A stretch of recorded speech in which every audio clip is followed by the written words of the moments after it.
Feed me. Feed me.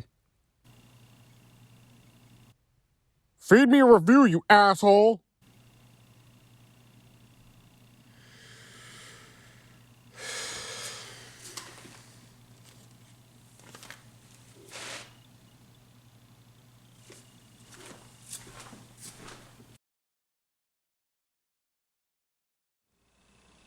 Hello and welcome. As you can tell by the title, I'm the obsessed movie man, O.M.M.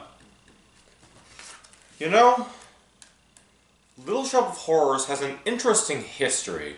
Granted, it's nothing mind-blowing or anything, but it's neat to see how it went from a low-budget Roger Corman film into a Broadway musical, and then back into a film, but this time being based off the musical, with an element or two from the Corman film. But today, we're talking about the movie musical directed by Frank Oz. Let's get started. The movie revolves around a nerdy young man named Seymour Krelborn, who discovers a strange new plant on Skid Row. The florist shop he works at makes a lot of money because of the plant, but Seymour soon discovers that it needs blood to survive. And it can talk, because why not? Seymour is convinced by the plant to feed it, with promises of fame, fortune, and winning the affection of the woman he loves, Audrey. By the way, Seymour loves Audrey so much, he names the plant Audrey too. Wow, what a dork. Let's start with the sets. They're small and simple, kinda feeling like the musical, since most of it takes place at the florist shop. It can sometimes feel more like a set than an authentic location though, which reminds me of the film Hook. But the quirkiness of this world and characters end up making the setting more believable, so it's not really a big deal at the end of the day. The music is fun and creative, owing to the genius of Alan Menken.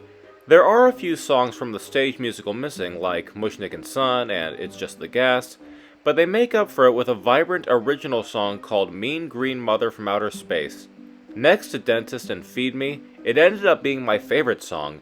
It's pretty rare when the new song for a musical adaptation beats out any of the originals, at least I think. Now, I'm not a singing expert, so I can't really comment on if the singing is fantastic or not, but I will say that the actors put all of their effort into it and add loads of passion into their performances when singing, which made the experience enjoyable for me.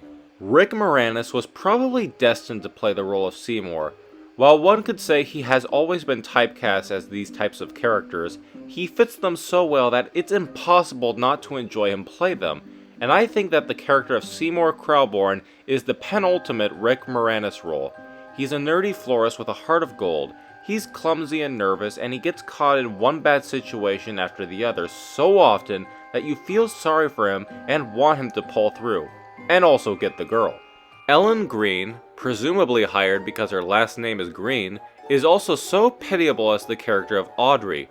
One neat bit of trivia is that she was the original off-Broadway actress for Audrey, making her the only actor from a stage version of this show to play their role in the film version. She plays this kind of sad but affectionate woman gracefully and a bit humorously with her high-pitched voice. I like her a lot in this part, and she plays off Rick Moranis very well. There are a lot of great actors in the film, such as Vincent Gardenia, John Candy, and even Bill Murray. But I think the other two actors that people remember the most from the film are Steve Martin as Orin Scrivello and Levi Stubbs as Audrey 2. Steve Martin is clearly having the time of his life playing this sadistic man who just so happens to be a dentist. Seriously, the concept that only a sadist would enjoy that particular profession is so funny to me. He's not the brightest individual, but he is vile, beating up Audrey and torturing his patients. At the same time, you laugh along with the fun Martin is having. And then there's Levi Stubbs as the loud, somewhat flamboyant plant Audrey 2. This man throws everything into providing the voice of this character, and boy does it pay off. I love how he can raise his voice pretty high, and then go really low. It's very impressive vocal work, and one of my favorite voiceover roles to listen to. There's no doubt about it, this is the reason to go see this film, both for Levi Stubbs' performance and the intricacies of the puppets that bring this plant to life. Speaking of the puppets, they were designed by Lyle Conway, who had worked with the director Frank Oz on a few previous projects. To make it appear the puppet was moving fast and at a normal speed, it was filmed at a lower speed, and when the actors were interacting with the plant, they would lip sync in slow motion, and then the film was sped up to 24 frames per second, since it was originally slowed between 12 to 16 frames per second when filming. There were a lot more technical aspects that brought Audrey 2 to life, such as different sized plants, sets that were built for different plants, and even the amazing fact that there were no blue screens used, aside from the reworked ending scene. But I think it's best to finish this review off with one of the more debated aspects of this film, the ending. The original ending was very much in line with the Broadway production, where Audrey and Seymour get eaten by Audrey 2, who in turn takes over the Earth, along with a horde of other Audrey 2s. Well, audience test screenings did not like the ending, thinking it was too dark and depressing, so a new ending was reshot with Audrey 2 getting killed, and with Seymour and Audrey living happily ever after. The original ending has been made available in recent years, and honestly, I like them both. They both have pros and cons. I think that the happy ending is a little abrupt, but I like to see Seymour and Audrey get together in the end. I also think that the original ending goes on a bit too long, but I appreciate it sticking closer to the musical, and I find the destruction and special effects work to be top notch. For me, I think it depends on what kind of mood I'm in when coming to deciding which version to watch. Do I want to see a sweet and innocent happy ending, or do I want to see death and mayhem, accompanied by music? Can you guys see why I love this film?